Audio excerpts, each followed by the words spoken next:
Francesco Gazzini a commencé à pêcher à l'âge de 14 ans, activité sportive qu'il poursuivra avec passion.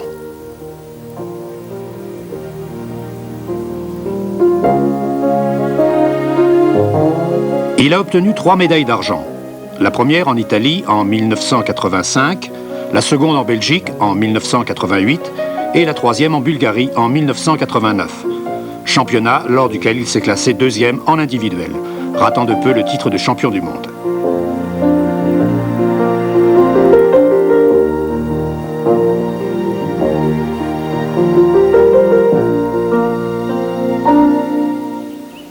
La technique de la pêche à l'anglaise a commencé à être pratiquée dans notre pays il y a une dizaine d'années. À la faveur des compétitions internationales, elle s'est rapidement développée en raison de sa grande simplicité, de son efficacité et surtout parce que cette technique est applicable à tous les poissons de nos cours d'eau. Cette technique de pêche est adaptée à toutes les eaux dormantes ou à courant très faible, que ce soit en eau douce ou en mer. C'est aussi une excellente alternative à la classique pêche au coup et qui présente un certain nombre d'avantages. Par exemple, une plombée réduite au minimum, ce qui permet au flotteur de conserver une bonne sensibilité. Le flotteur anglais n'est fixé à la ligne que par son extrémité inférieure, ce qui lui permet de ne pas ressentir les effets du vent lorsque le fil est immergé.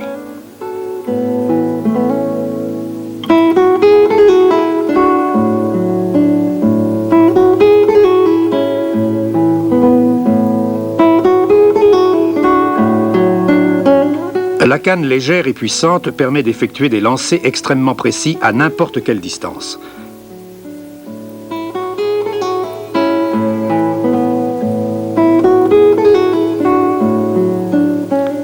Notre expert a choisi le lac de Galliano pour nous présenter le matériel nécessaire à la pêche à l'anglaise. La canne est réalisée en fibre de carbone. Elle mesure environ 4 mètres. Elle se compose de 3 brins munis de virole à emboîtement et d'un grand nombre de petits anneaux disposés à faible distance les uns des autres. Voici comment monter correctement votre canne. Fixez tout d'abord le sion au 2e brin et ensuite la poignée sur ce dernier. Contrôlez enfin l'alignement des anneaux qui doivent permettre au fil de glisser librement.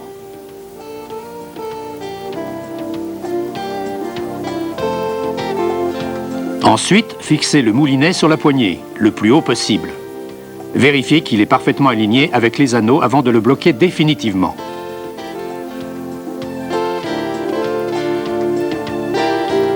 Le choix du type de moulinet est un choix personnel. Les modèles à tambour capoté offrent l'avantage d'éliminer les problèmes de perruquage et protègent le fil de l'action nuisible des ultraviolets. Leur fonctionnement est extrêmement simple, ce qui explique leur succès.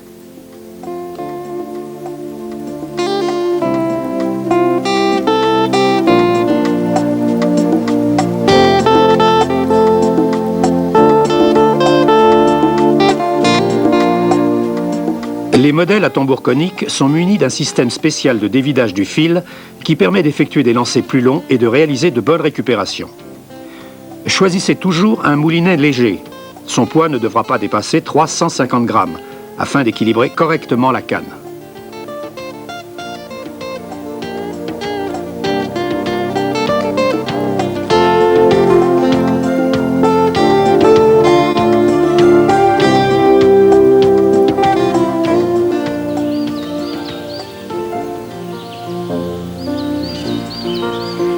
Pour la pêche à l'anglaise, préférez une canne dotée d'un sion d'une bonne élasticité en vue d'absorber sans risque l'impact dû au ferrage. Pour le moulinet, je vous conseille de choisir un modèle à tambour capoté pour le lancer léger et le traditionnel moulinet à tambour conique pour la pêche à grande distance. Soyez très vigilant lorsque vous effectuerez votre récupération. Les flotteurs sont en général fabriqués en plumes de paon. On en distingue 2 sortes. Les modèles pour le lancer léger, dotés de fines antennes, accepteront des plombées allant jusqu'à 4 grammes.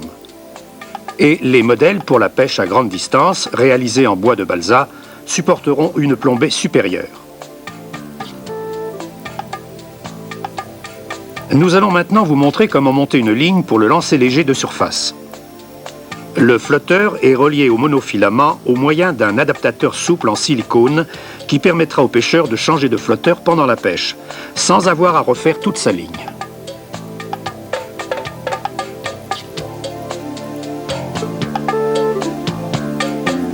Les plombs anglais classiques sont réalisés en alliage tendre. Ils permettent de bloquer le flotteur à la profondeur désirée et de l'équilibrer presque complètement.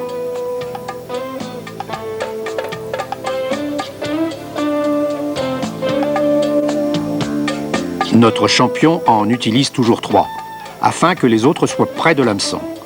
C'est ainsi que l'on évite les risques de perruquage pendant le lancer. Ces plombs sont conditionnés de manière très pratique. Ils sont d'un poids déterminé. Vous trouverez indiqué sur le corps du flotteur le numéro et le type de plomb nécessaire à un bon équilibrage. Notre expert effectue maintenant la plombée d'un bas de ligne de 12 centièmes, en fixant 3 plombs de taille 8 à intervalles réguliers de 40 cm.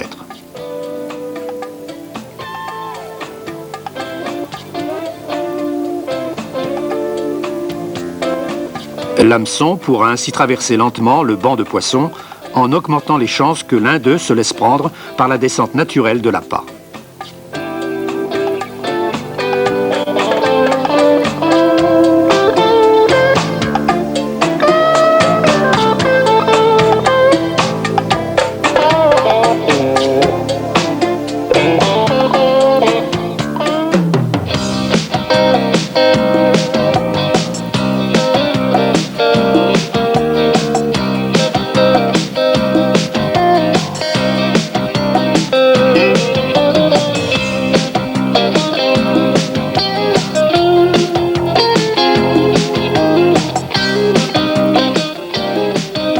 Pendant la partie de pêche, il est indispensable de maintenir les poissons en activité. Vous amorcerez en lançant des asticots au moyen du lance-amorce.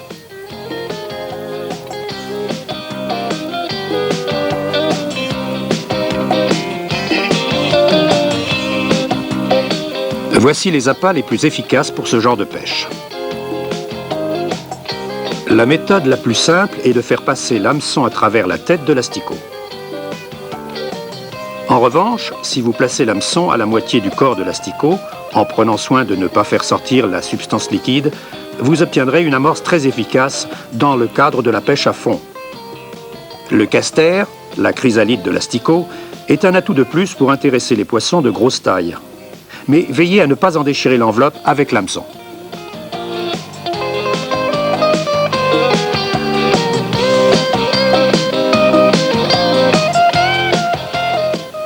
Pour obtenir un maximum de précision pour le lancer et pour l'amorçage, notre expert choisit un repère sur la rive opposée, le reflet dans l'eau de l'arbre de gauche. Observez avec quelle précision notre pêcheur projette sa canne en direction de l'arbre dans la dernière phase du lancer. Le flotteur retombe exactement à l'endroit où l'arbre se reflète dans l'eau.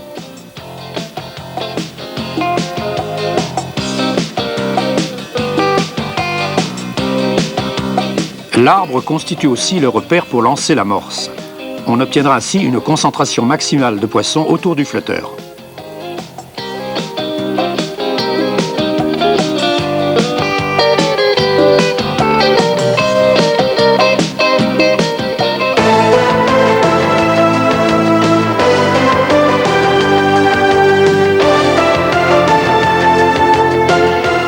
Voici le premier ferrage. Notre expert évite d'utiliser le frein du moulinet, préférant laisser le cliquet anti-retour ouvert, ce qui lui permet de mieux contrôler le poisson.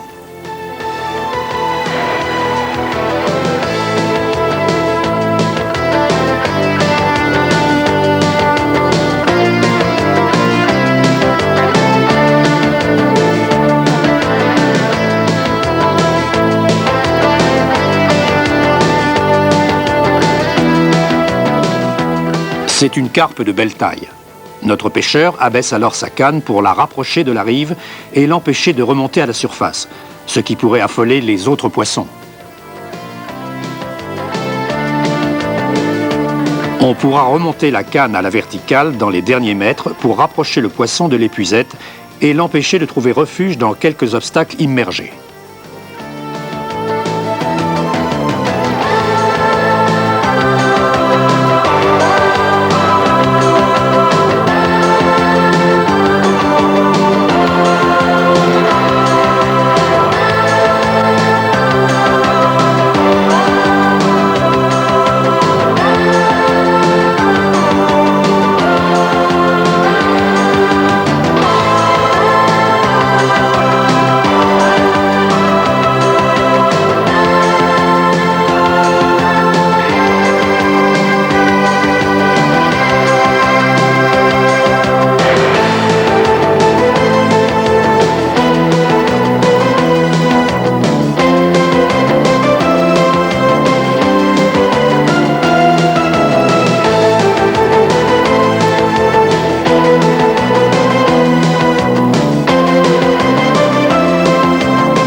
C'est une belle prise d'1,5 kg environ, qui sera immédiatement rendue à son élément.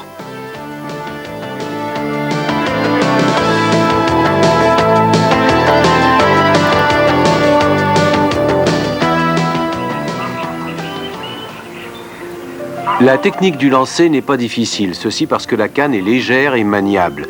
Il vous suffira d'un peu de concentration et de respecter certaines règles fondamentales. Faites attention à ne pas trop rapprocher le flotteur du sion et freiner correctement sa chute. Ceci afin que votre ligne se pose sur l'eau de manière parfaite. Évitez toujours les mouvements trop brusques qui sont les pires ennemis de la précision.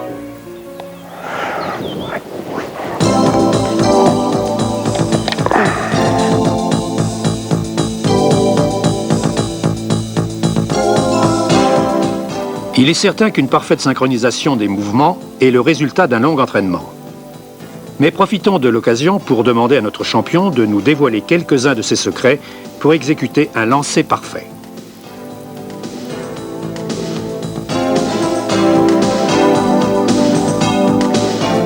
Au moment du lancer, observez l'ampleur de la rotation de la canne qui sert à bien étendre la ligne derrière les épaules avant de la projeter en avant.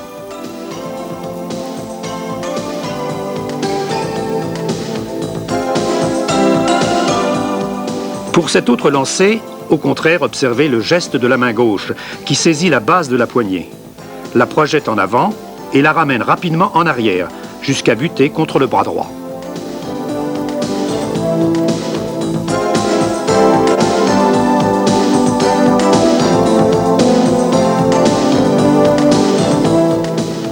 Enfin, le majeur bloque la sortie du fil afin de freiner la chute du flotteur dans l'eau.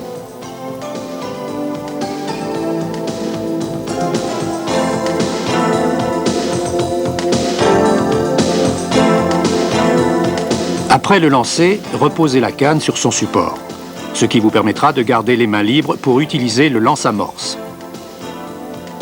Le moulinet est placé à portée de la main et la canne sur un porte-canne dépourvu d'aspérité pour éviter que le fil ne s'y accroche.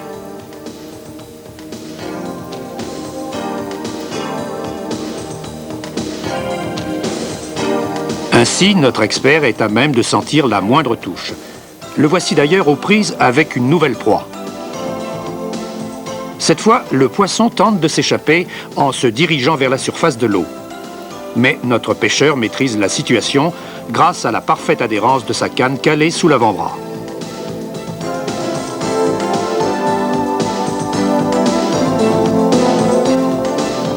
Une carpe herbivore apparaît soudain. Elle reste immobile quelques secondes et plonge vers le fond.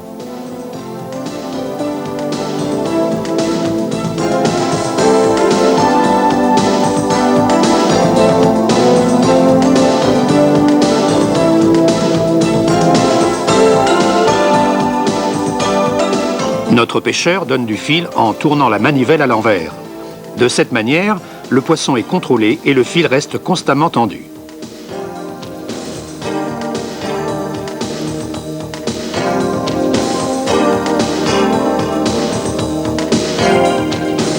Commence alors une lente opération de pompage.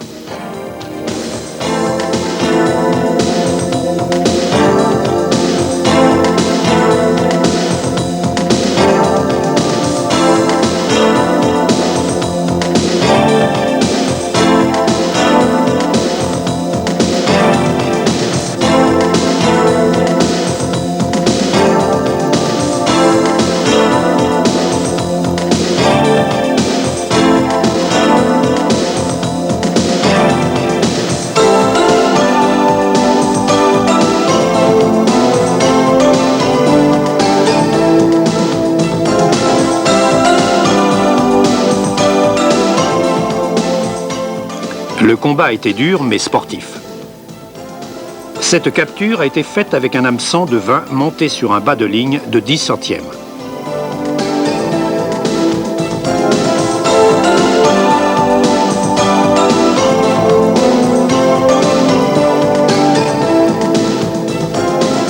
Le montage utilisé permet une descente très lente à une profondeur d'environ 2 mètres.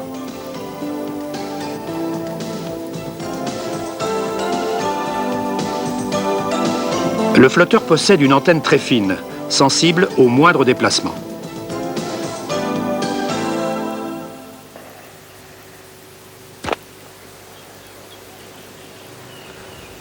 Les frondes sont des accessoires indispensables pour amorcer avec un maximum de précision à grande distance. Vous en trouverez différents modèles adaptés à la technique que vous emploierez. Je vous conseille d'employer l'amorce par petites doses, mais ceci sans aucune interruption. Les poissons resteront ainsi en activité et ils conserveront un intérêt pour votre èche. Examinons maintenant ces frondes conçues de manière à satisfaire toutes les exigences du pêcheur. Ce modèle possède un petit godet percé de trous. On l'utilise pour la pêche au lancer léger avec de petites quantités d'asticots. Il est muni d'élastiques très souples permettant d'obtenir une précision parfaite. Observez la position horizontale du lance-amorce et celle de la main gauche. Voici un modèle de plus grande taille, muni d'un petit filet qui remplace le traditionnel godet. Son principal avantage réside dans le fait que le petit filet ne comprime pas le contenu lorsque les élastiques sont tendus. Il reste le lance-amorce idéal pour lancer le caster, un petit appât très fragile. Ce type de fronde peut aussi être utilisé avec des boules d'asticots collées, car ceux-ci n'adhèrent pas au filet pendant le lancer. Cette fronde est un lance-amorce muni de puissants élastiques et d'un grand godet en filet. Elle est spécialement conçue pour lancer à grande distance les amorces et les boules d'asticots collées.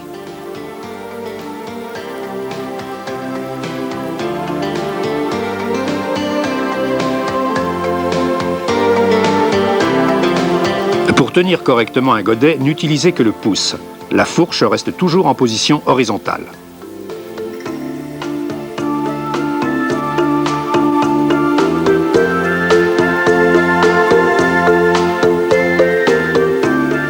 Notre expert nous montre maintenant comment pêcher dans des eaux atteignant une profondeur d'environ 8 mètres, là où les poissons vivent près du fond et où il faut utiliser un flotteur coulissant.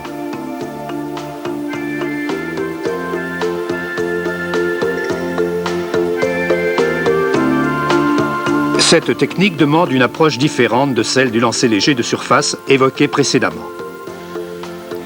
Il faut tout d'abord appâter le poisson au moyen d'amorces lourdes, comme les farinés ou les boules d'asticots collées. On choisira un flotteur en balsa plombé, muni d'un œilleton à son extrémité inférieure dans lequel coulisse le fil. Voici le montage classique d'un flotteur coulissant. Le flotteur pèse 8 grammes et supporte une plombée d'environ 2 grammes.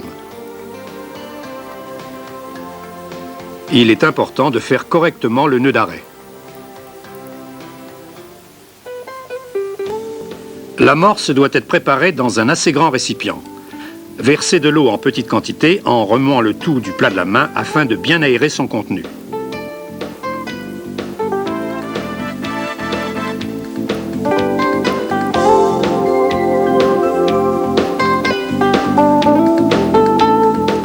Pour obtenir un résultat parfait, laissez reposer l'amorce pendant quelques minutes avant de renouveler l'opération.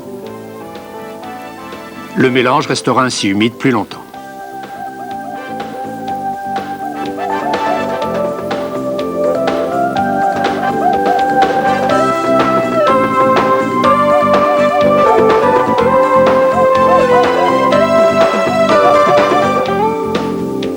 Pour coller les asticots, recouvrez-les soigneusement avec une colle spéciale. Pour obtenir un résultat parfait, les larves devront être dépourvues de toute trace de sueur.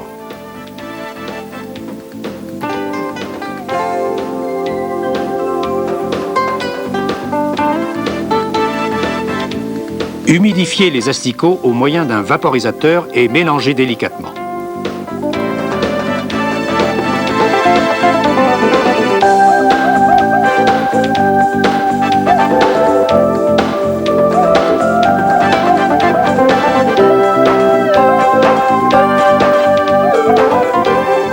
Dans quelques instants, ils seront parfaitement collés et vous pourrez confectionner de petites boules de toutes les dimensions.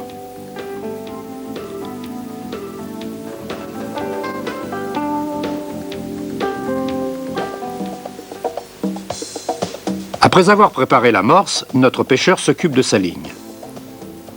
La première opération consiste à exécuter le nœud d'arrêt du flotteur. Pour cela, on peut utiliser du nylon, de la laine ou du coton. Le nœud doit être serré de façon à ce que le frottement dans les anneaux de la canne ne le fasse pas glisser le long du fil. Il devra cependant être suffisamment large pour pouvoir être déplacé manuellement afin de varier la profondeur de pêche.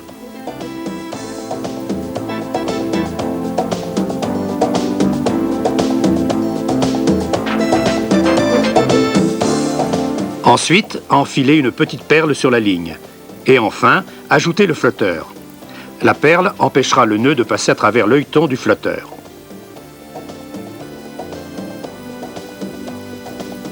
La plombée doit se faire à partir de l'hameçon. Placez en les espaçant de façon croissante 3 ou 4 petits plombs qui le feront descendre.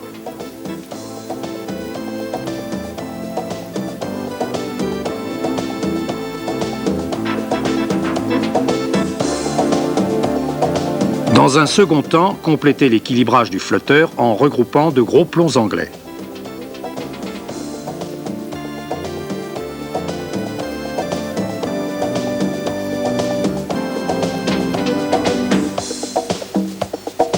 Pour vérifier l'équilibrage, notre pêcheur déplace le nœud de blocage à environ 8 mètres de l'hameçon et effectue un lancer d'essai.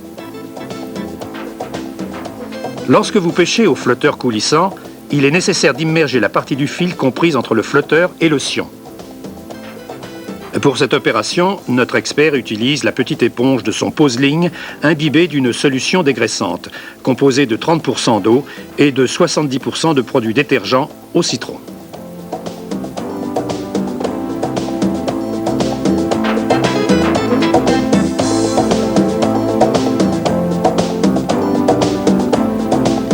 Avant de commencer à pêcher, notre expert effectue un lancer et récupère le fil en appuyant sa canne sur la petite éponge. Le fil est ainsi nettoyé et peut s'immerger avec plus de facilité. Répétez cette opération plusieurs fois au cours de votre partie de pêche, car bien souvent, le fil s'encrasse et ne s'immerge plus correctement. Au fond de l'eau, il y a peu de lumière. C'est pourquoi l'appât devra être plus volumineux que celui destiné à la pêche en surface. Notre pêcheur utilise un hameçon de 18 et y accroche 2 asticots en veillant à ne pas en diminuer la vitalité.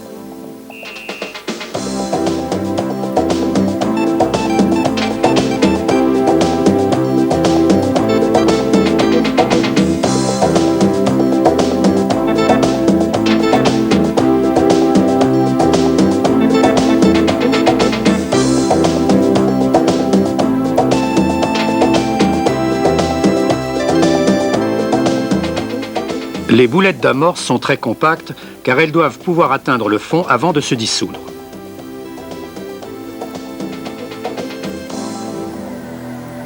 Regardez ce qui arrive lorsqu'une boulette d'asticot collé atteint le fond de l'eau. En quelques secondes, la colle se dissout et les larves se meuvent librement, attirant les gros poissons par leurs vibrations. Le ferrage est le moment le plus délicat. Il doit s'exécuter avec calme en contrôlant ses mouvements.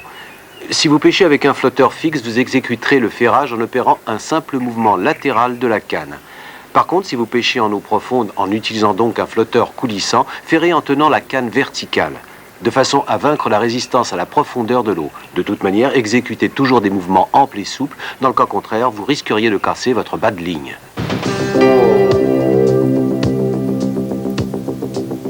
C'est souvent au fond que se trouvent les carpes de grosse taille. Notre pêcheur adopte le plus pur style anglais, laissant ouvert le cliquet anti-retour du moulinet afin d'accompagner la fuite du poisson.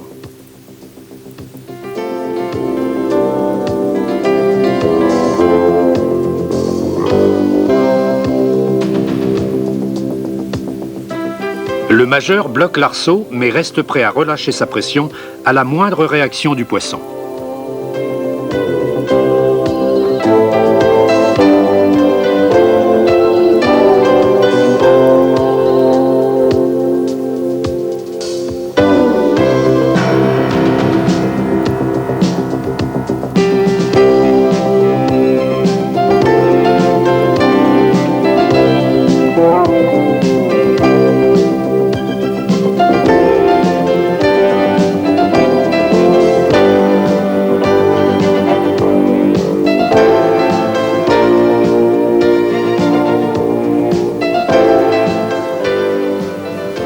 expert a attrapé une grosse carpe.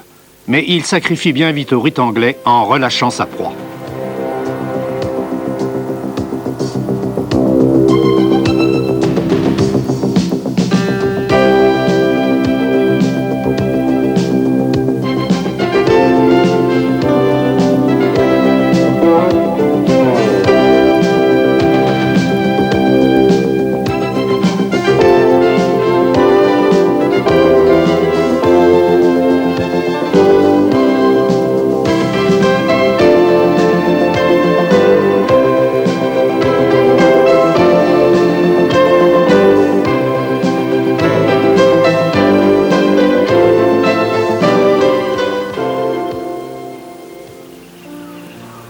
Je viens de vous montrer comment pratiquer cette divertissante technique de pêche, simple et extrêmement efficace.